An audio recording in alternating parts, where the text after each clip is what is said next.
Hello guys, स्वागत है आपका। दोस्तों, ईपीएफओ ने एक सर्कुलर जारी किया है जिसे आपको पढ़ना ज़रूर चाहिए। ज़रूर पढ़ना चाहिए। वो मेंबर के लिए बहुत ही इम्पोर्टेंट सर्कुलर है। आपको मैं दिखा रहा हूँ, आप वीडियो पूरी देखिएगा। प्लीज़ लाइक से सब्सक्राइब जरूर करिएगा। दोस्तों, जैसे आप ईपीएफओ वेबसाइट पे जाएंगे तो फॉर ऑफिस यूज में जाएंगे। वहाँ पे आपको ऑफिस ऑर्डर में जो भी ऑफिस का ऑर्डर है, सर्कुलर है, वो आपको 261 देखिए। मेन ऑर्डर क्या है? Multiple rejection of same PF claim for different reason of rejection. Same PF claim, आपने फॉर्म 31 क्लेम किया, उसको एक बार रिजेक्ट किया गया, फिर आपने जो रीजन था उसको सही किया और फिर दूसरी बार आपने क्लेम किया फॉर्म 31 ही, और उसको फिर से रिजेक्ट किया गया दूसरे ऑप्शन पे। ऐसे जो है बार बार होता है। तो उसी के संदर्भ में ईपीएफओ हेड ऑफिस ने सर्कुलर सभी क्षेत्रीय कार्यालयों के लिए जारी किया है, ए टू जेड सभी के लिए। तो आइए देखते हैं इस सर्कुलर में क्या है। इंग्लिश वर्जन में है, पीडीएफ पे क्लिक करेंगे डाउनलोड हो जाएगा। हिंदी वर्जन अभी अवेलेबल नहीं है। कुछ इस प्रकार क्लिक करते ही ये सर्कुलर डाउनलोड हो जाएगा। आप देख रहे हैं इस सर्कुलर को, ठीक। और इसको नीचे जाएंगे ड्रैग करके तो आपको पूरा सर्कुलर 2 पेज का दिखेगा और टोटल 6 पॉइंट में सर्कुलर है। आप देख रहे हैं, ठीक। तो आइए चलते हैं, सर्कुलर को पढ़ते हैं। सर्कुलर में क्या है, कैसे है, देखते हैं। दोस्तों, यहाँ पे मैं आपको हिंदी और इंग्लिश दोनों दिखा रहा हूँ। आप देख रहे हैं, इधर इंग्लिश में है, इधर हिंदी में है। सेम चीज़ है, इसको गूगल से ट्रांसलेट किया गया है। इसमें इन्होंने जो हेड ऑफिस है उसने क्या कहा है, आइए देखते हैं। इसमें इन्होंने बताया है कि जो पीएफ सदस्य हैं या लाभार्थी हैं या ईपीएफओ के जो अन्य हितधारक हैं, उनकी तरफ से शिकायतें प्राप्त हुई हैं, चाहे सोशल मीडिया के ज़रिए, चाहे जैसे भी जो है शिकायत उनको मिली है।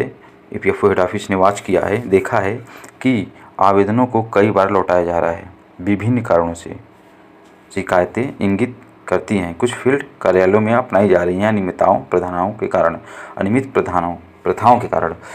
दोस्तों, क्या है अनियमित प्रथाएं? मतलब जैसे आप बैंक जाते हैं तो कहते हैं ना कि भाई हमारे बैंक का फंडा अलग है, उस बैंक का फंडा अलग है, हमारे करने का तरीका अलग है, उनका तरीका अलग है, वो जाने वो किया है।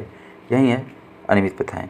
अरे भाई, जो नियम है उस तरीके से चलिए, आप मेंबर को क्यों परेशान कर रहे हैं? नहीं नहीं, जाएंगे तो कहेंगे, आप कहीं से शिकायत करेंगे तो 1000 रीज़न बता देंगे, मैं ये कर रहा था, वो कर रहा था, पहले आप आइए, आप ही एक हैं साहब, लाट साहब वगैरह वगैरह। और बिहेवियर भी अच्छा नहीं होता सरकारी कर्मचारियों को ज़्यादातर। तो इसमें वो भी बताया गया है कि आपको जो है बिहेवियर भी अच्छा रखना है। उक्त व्यवहार, मतलब उचित व्यवहार आपको रखना है मेंबर के प्रति, ठीक।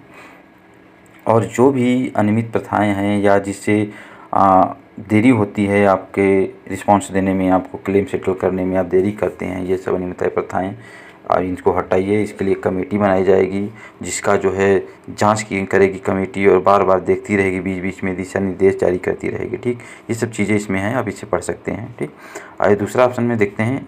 इस तरह के अनुचित व्यवहारों के स्पष्ट उदाहरणों को कम करने के लिए सभी ओआईसी और अन्य अधिकारियों को कदाचार को खत्म करने के लिए सहायक व्यवस्था के रूप में अपने संबंधित क्षेत्रीय कार्यालयों में निवारक सतर्कता अभ्यास करना चाहिए। मतलब एक ऐसे छापा पड़ जाना, कहीं छापा पड़ जाता है ना, वैसे ही अधिकारियों को क्या करना है, अपने क्षेत्रीय कार्यालय में छापा मारना है, ताकि जिससे जो कर्मचारी वहाँ के डर रहे और उनके बीच में डर रहे और वो एक अच्छे से काम करें।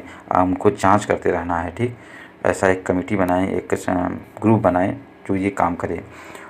आइए चलते हैं नेक्स्ट, जो 3, 4, 5, 6 पॉइंट है उसमें क्या है, आइए देखिएगा। नेक्स्ट पॉइंट बहुत ही अच्छा है। तो आप देख रहे हैं, अब आप 3, 4, 5, 6 पॉइंट आ गया। सेकेंड पेज यहाँ पे ओपन हुआ है। तीसरे में क्या लिखा है? जो तीसरा में है वही हमारे लिए बहुत ही महत्वपूर्ण है। ये तीसरा पॉइंट, यह भी ध्यान में रखा जाए कि प्रत्येक दावे की पहली बार में ही पूरी तरह से जांच की जानी चाहिए और किसी दावे को अस्वीकार करने के सभी कारणों के बारे में सदस्य को पहली बार में ही सूचित किया जा सकता है। यह देखा गया है कि कई मामलों में दावों को एक विशेष कारण से खारिज कर दिया गया था और जब इसे सुधार करने के बाद फिर से जमा किया गया तो इसे अन्य अलग कारण से फिर से खारिज कर दिया जाता है या कर दिया गया था, जिसके बारे में पहले से सूचित नहीं किया गया था। या सभी जिम्मेदार अधिकारी यह सुनिश्चित करें कि अलग अलग आधारों पर किसी भी दावे को पिसमिल तरीके से खारिज न किया जाए। इनका कहना है भैया कि आप जो बार बार से दावे को, क्लेम को रिजेक्ट करते हैं, वो ठीक नहीं है। इसकी जांच की जानी चाहिए संबंधित अधिकारी को। और क्या है कि जैसे आप 31 मान लीजिए क्लेम किए हैं, पहली बार जब क्लेम रिजेक्ट होता है तो एक रीज़न दिया, ठीक, फिर दूसरी बार आपने उसे सही करके अप्लाई किया, क्लेम किया, तो फिर दूसरी बार रिजेक्ट होता है और रीज़न दूसरा रहता है। कहने का मतलब कि आपके पीएफ में जितनी भी कमियां हैं, पीएफ कार्यालय जो है आपको इंगित करे या आपको सूचना दे, या पहली बार में ही आपको रीज़न, सारे रीज़न बता दें, जो भी 8-10 रीज़न हो या 2-4 रीज़न हो, कि ये कमियां हैं आप में जिसके कारण आपका जो है क्लेम रिजेक्ट किया जा रहा है। ये बारी बारी से कमियां बताना नहीं है, एक ही बार में कमियां बताना है। और कोशिश किया जाए कि जो है खारिज कम से कम हो, मतलब खारिज ना हो, सेटल हो, पीएफ को सेटल किया जाए ताकि मेंबर को परेशानी ना हो। ये मुख्य है, बहुत ही इम्पोर्टेंट है, ठीक। इसी प्रकार चौथा में आइए देखते हैं। चौथा में क्या है, अपने अधिकार क्षेत्र के तहत दावों को कई बार खारिज किए जाने के लिए जिम्मेदार होंगे। मतलब जो अधिकारी हैं उनके अधिकार क्षेत्र में अगर एक ही क्लेम को बार बार रिजेक्ट कर दिया जा रहा है तो वो अधिकारी जिम्मेदार होंगे, क्योंकि उनको इसमें बताया जा रहा है कि आपको जांच करना है। जैसे मान लीजिए महीने में आपने जो एक अपना टारगेट बना लीजिए कि हमें इतने जांच करने हैं, और एक दिन जो है छापा मारिए और जो है जांच करिए कि हमारे कर्मचारी ठीक से काम कर रहे हैं कि नहीं, ये अधिकारी सुनिश्चित करेंगे, उनको आदेश दिया जा रहा है, ठीक। पाँचवें में है कि पीएफ दावों की कई अस्वीकृतियों की आरोवार एक रिपोर्ट तैयार करें, ठीक, और संबंधित अंचल कार्यालय को भेजें या एक अद्यतन डैशबोर्ड जल्द से जल्द तैनात किया जाए। मतलब जब बार बार रिजेक्ट किया जा रहा है तो उसका एक रिपोर्ट बनाएं और क्षेत्रीय कार्यालय को भेजें और डिवीज़न को भी रिपोर्ट करें क्यों बार बार खारिज किया जा रहा है। उसकी समीक्षा की जानी चाहिए, उसको कमेटी के समक्ष प्रस्तुत करिए, क्या प्रॉब्लम, क्या दिक्कत है, जिसे दूर किया जाना ज़रूरी है। ये जो है अधिकारियों को सुनिश्चित करना है ताकि मेंबर को परेशानी ना हो। छठा प्रॉब्लम है, जब किसी दावे को खारिज कर दिया जाता है और उसे सदस्य द्वारा प्रस्तुत किया जा रहा है तो यह सुनिश्चित करने के लिए फील्ड कार्यालयों में एक झंडा भी दिखाया जा सकता है कि क्या कोई दावा कई बार खारिज किया गया है। तुच्छ मुद्दों पर दावा की अस्वीकृति से बचना चाहिए। ये बहुत ही इम्पोर्टेंट लाइन है, तुच्छ मुद्दों पर दावों की अस्वीकृति से बचना चाहिए।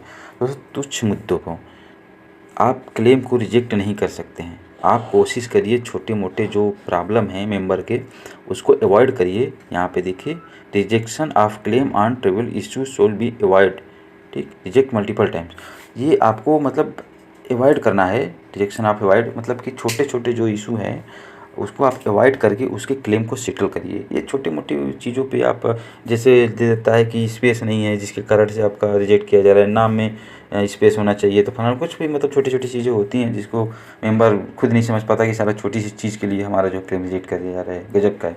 तो ये नहीं होना चाहिए। कभी दे देते हैं कि हमें बैंक पासबुक ठीक से दिखाई नहीं दे रहा है, विजिबिलिटी की कमी है, अरे हमें दिखाई दे रहा है और आपको दिखाई नहीं दे रहा है, उस पर रिजेक्ट कर दिया जाता है। तो ये सब चीज़ें छोटी छोटी चीज़ों पे रिजेक्ट नहीं करना है और बाकायदा एक रिपोर्ट बनाइए, जो भी प्रॉब्लम है मेंबर की दूर करिए, ठीक। तो मतलब काफ़ी अच्छा सर्कुलर है, जो भी हेड ऑफिस ने सर्कुलर जारी किया है काफ़ी अच्छा है।